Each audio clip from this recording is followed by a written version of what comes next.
Good morning बच्चों। कैसे हैं आप लोग? अच्छे। तो बच्चों, हम लोग पाठ 4 तक की पुनरावृत्ति कर चुके थे। आज हमें क्या करना है? पाठ 5 की पुनरावृत्ति करना है। तो हमारा पाठ 5 है संज्ञा के विकारक तत्व। आपने पिछले लेसन में, लेसन 3 में आपने विकारी या विकारी पढ़ा था ना। तो विकारी शब्द कौन कौन से होते हैं, अविकारी शब्द कौन कौन से होते हैं। तो विकारी शब्दों में आपने पढ़ा था कि इनमें परिवर्तन होता है। तो किसके कारण होता है विकारी? विकार किस कारण से हमारे जो है वाक्यों में होता है, जो है लिंग, वचन और कारक। तो देखिए बच्चों, आपकी पुस्तक में भी दिया हुआ है, कुछ उदाहरण दिए हुए हैं, हम आपको पढ़ के बताते हैं। कि देखिए, पहले लिखा हुआ है विकारी शब्दों में परिवर्तन 3 कारणों से होता है। तो कौन कौन कारण है? लिंग, वचन और कारक। तो देखिए, पहला उदाहरण दिया है, बालक प्रतिदिन पढ़ता है। तो बालिका प्रतिदिन पढ़ती है, तो ये किस के कारण से परिवर्तन हुआ? लिंग के कारण। अब बालक ने प्रतिदिन पढ़ा, बालकों ने प्रतिदिन पढ़ा, ये क्या है? यहाँ बालक था, यहाँ बालको हो गया। तो क्या हुआ? ये वचन के कारण। और बालक ने प्रतिदिन पाठ पढ़ा, या बालक को प्रतिदिन पाठ पढ़ाया गया, ये क्या है? ये को अभी ने यहाँ हो रहा, तो बालक ने प्रतिदिन पाठ पढ़ा और को पढ़ाया गया। तो इसके कारक को बदल देने से देखिए बाकी सेम है, तो कुछ परिवर्तन आ गया ना इसका बदलने से। तो ये किसके कारण है? कारक के कारण जो है परिवर्तन उत्पन्न हो रहा है, विकार उत्पन्न हो रहा है। तो बच्चों, इस पाठ में अगर हमको पता है कि किसके कारण परिवर्तन आता है, विकार आता है, 3 बातों के कारण। नंबर 1 है लिंग, दूसरा है वचन, तीसरा है कारक। तो हम इसे का मतलब है, हमें जानना है कि लिंग किसे कहते हैं, फिर वचन किसे कहते हैं, इनके कितने भेद होते हैं, कारक किसे कहते हैं, इसके कितने भेद होते हैं। तो सबसे पहले हम जानते हैं कि लिंग किसे कहते हैं। तो हम देखते हैं, लिंग पहला है लिंग, विकारक तत्व तो पहला है लिंग। तो लिंग किसे कहते हैं? जब जो है, या जिन शब्दों से उसके स्त्री या पुरुष होने का पता चलता है, उसे हम लिंग कहते हैं। जैसे स्त्री, पुरुष, लड़का, लड़की, बकरी, बकरा, मोर, मोरनी। तो इनके दोनों लिंग आप देखते हैं कि ये पुल्लिंग है और ये स्त्रीलिंग है। तो उन जिन शब्दों से हमको उनके स्त्री या पुरुष होने का पता चलता है, उसे हम लिंग कहते हैं। जिन शब्दों का अर्थ, चिन्ह अथवा लक्षण शब्द के जिस रूप से यह पता चले कि वह शब्द स्त्री जाति का है या पुरुष जाति का है, उसे हम लिंग कहते हैं। जैसे आपको हमने अभी बहुत सारे बताए कि माता, पिता, भाई, बहन। तो इससे हमें उनके लिंग का बोध होता है। कुछ विशेष परिस्थितियां होती हैं जिनमें कि हमें पता ही होता है कि ये हमेशा ये चीज़ें स्त्रीलिंग होती हैं और ये चीज़ें पुल्लिंग में आते हैं। तो याद रखने वाली कुछ बातें हैं, जैसे पहाड़ों, देशों, ग्रहों, महीनों, दिनों, वृक्षों आदि के नाम हमेशा जब भी ये शब्द आपको मिले तो आपको सोचने की ज़रूरत नहीं है, सीधे आपको पुल्लिंग लिख देना है। और तिथि, नदियाँ, भाषाओं, बोलियाँ, लिपियाँ आदि जो भी चीज़ें हैं, ये हमेशा स्त्रीलिंग के रूप में प्रयोग होती हैं। हमेशा लिंग ज्ञान के लिए सबसे उचित तरीका है, जब हम जानना चाहते हैं कि स्त्रीलिंग है या पुल्लिंग है, तो उसका सबसे अच्छा तरीका क्या है? हमने बहुत बार आपको बताया भी होगा कि हमें हमेशा, या आपकी टीचर दूसरे क्लास में जब आप पढ़ते रहे होंगे तो आपको बताया होगा कि स्त्रीलिंग पुल्लिंग शब्द जानने के लिए हमें उन्हें वाक्य में रख के देख लेना चाहिए। तो यहाँ पे वही बात लिखी हुई है कि वाक्य प्रयोग द्वारा निरंतर अभ्यास, वाक्यों में प्रयोग करने से शब्द का लिंग स्पष्ट हो जाता है। जब हम कोई वाक्य बनाकर उस शब्द का प्रयोग किसी वाक्य में करके हम उस वाक्य को बोलते हैं, समझते हैं, तो हमें तुरंत पता चल जाता है कि ये शब्द स्त्रीलिंग है या पुल्लिंग है। मेरी पुस्तक फट गई है। तो तो हमेशा हम यही बोलते हैं ना, मेरी पुस्तक फट गई है, ना कि हम बोलते हैं मेरा पुस्तक फट गया है। क्या बोलते हैं? फट गई है। जैसे ही फट गई ही बोलते हैं वैसे हमें पता चलता है कि ये स्त्रीलिंग शब्द है। ये दो वाक्य पढ़ते ही आप स्वयं जान जाएंगे कि पहला वाक्य शुद्ध है और पुस्तक स्त्रीलिंग शब्द है, लिखा हुआ है। ठीक है। इसी प्रकार बहुत सारे शब्द दिए हुए हैं जिनके स्त्री और स्त्रीलिंग और पुल्लिंग शब्द दिए हुए हैं आपकी पुस्तक में। इन्हें आप पढ़िए, अच्छे से याद कीजिए। ठीक है। और जब भी कभी आपके शब्द दिए हों और आपको समझ में ना आ रहा हो, आपके एग्ज़ाम में आया हो कि ये स्त्रीलिंग है या पुल्लिंग है, तो सबसे अभी आपको मैंने बताया कि सबसे उचित आपका ये होगा कि आप उस शब्द को किसी वाक्य में प्रयोग करके देखिए और उससे आपको स्पष्ट हो जाएगा कि स्त्रीलिंग है या पुल्लिंग है।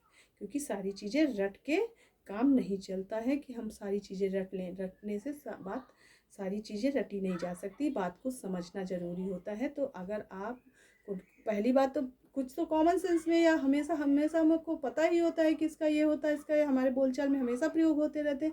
लेकिन अगर कोई शब्द आ जाता है तो आप उसको ध्यान से एक वाक्य में प्रयोग कीजिए और फिर उसे समझिए और आपको स्पष्ट जानकारी मिल जाएगी कि ये स्त्रीलिंग है या पुल्लिंग है।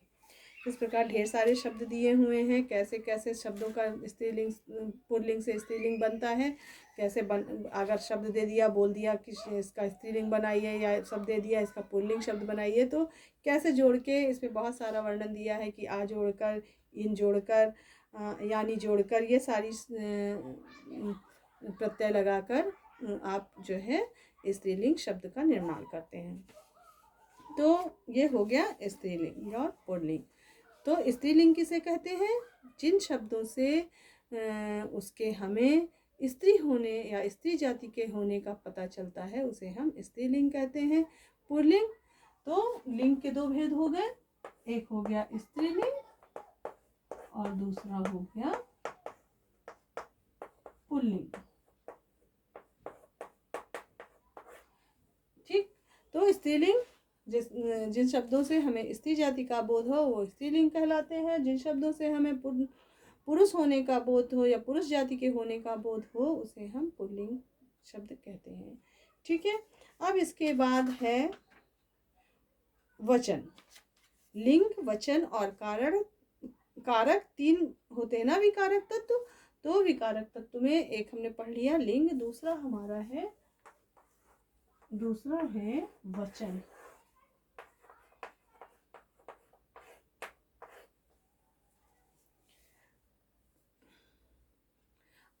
तो वचन है वचन का मतलब ही होता है कि उसके एक या अनेक होने का बोध कराने वाले शब्द हम उन्हें वचन कहते हैं या वचन कहलाते हैं। अर्थात इन चित्रों में कुछ चीजें संख्या में केवल एक और कुछ अनेक दी हुई है। कुछ एक चित्र बना हुआ है, इसमें एक और अनेक छांटने के लिए कहा गया है। यहाँ पे लिखा हुआ है आपको एक और अनेक लिखना है। तो इसकी परिभाषा होगी कि शब्द के जिस रूप से उसके एक या अनेक होने का पता चले या बोध हो उसे हम वचन कहते हैं। वचन के कितने भेद होते हैं? दो भेद होते हैं। वचन के दो भेद होते हैं। नंबर एक वचन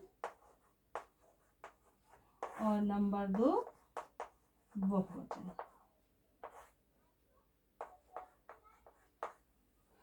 तो बच्चों हिंदी में वचन कितने प्रकार के होते? दो प्रकार के। नंबर एक वचन और नंबर 2 बहुवचन। एक वचन से स्पष्ट ही हो जाता है कि जिन शब्दों से वस्तु के एक होने का पता चले उसे हम क्या कहते हैं? एक वचन कहते हैं।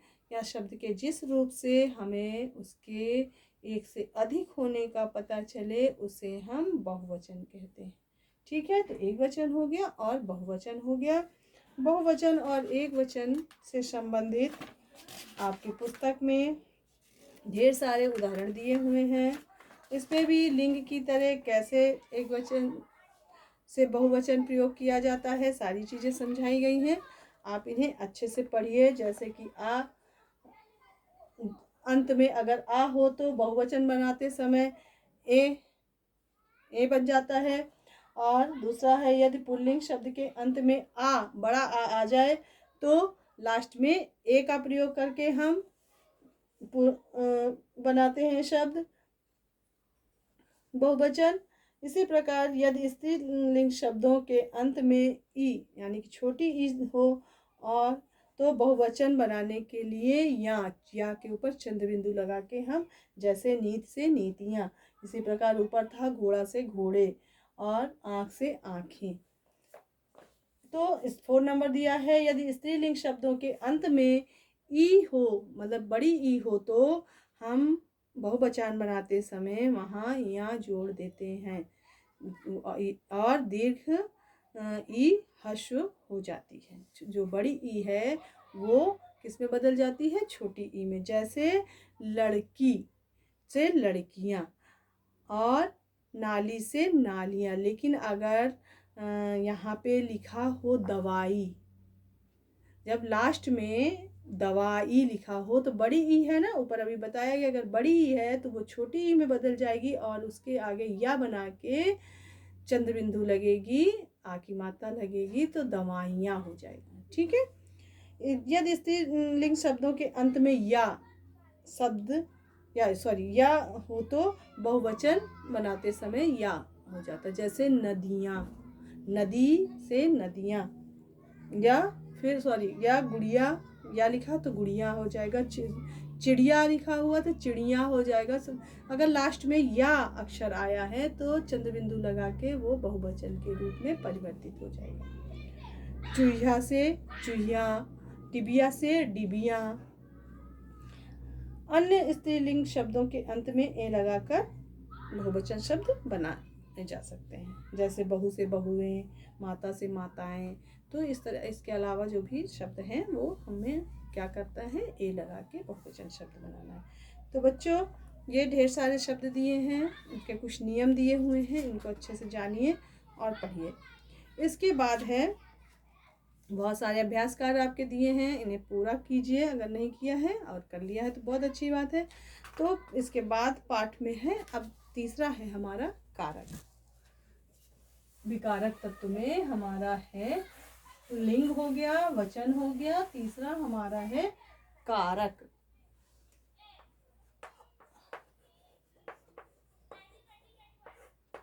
अब कारक किसे कहते हैं? संज्ञा सर्वनाम के जिस रूप से उसका संबंध क्रिया के साथ जाना जाए उसे कारक कहते हैं। या संज्ञा और सर्वनाम शब्दों का संबंध क्रिया से स्थापित करने वाले शब्द कारक कहलाते हैं। जो शब्द हमारा संज्ञा और सर्वनाम का शब्द क्रिया से बताते हैं उन्हें हम कारक शब्द कहते हैं। जैसे कारक के कितने भेद होते हैं? कारक के कितने भेद होते हैं? कारक के 8 भेद होते हैं। नंबर 1 भेद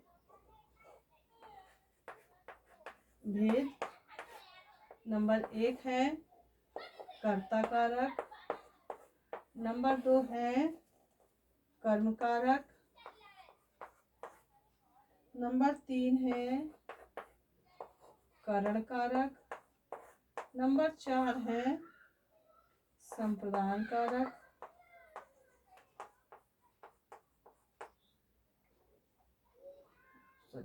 संप्रदान कारक।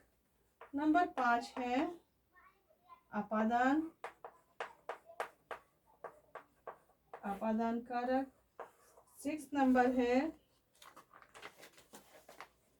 संबंध कारक।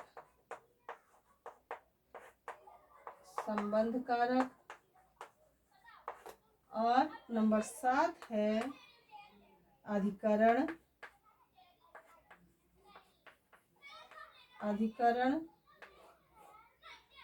और नंबर 8 है संबोधन।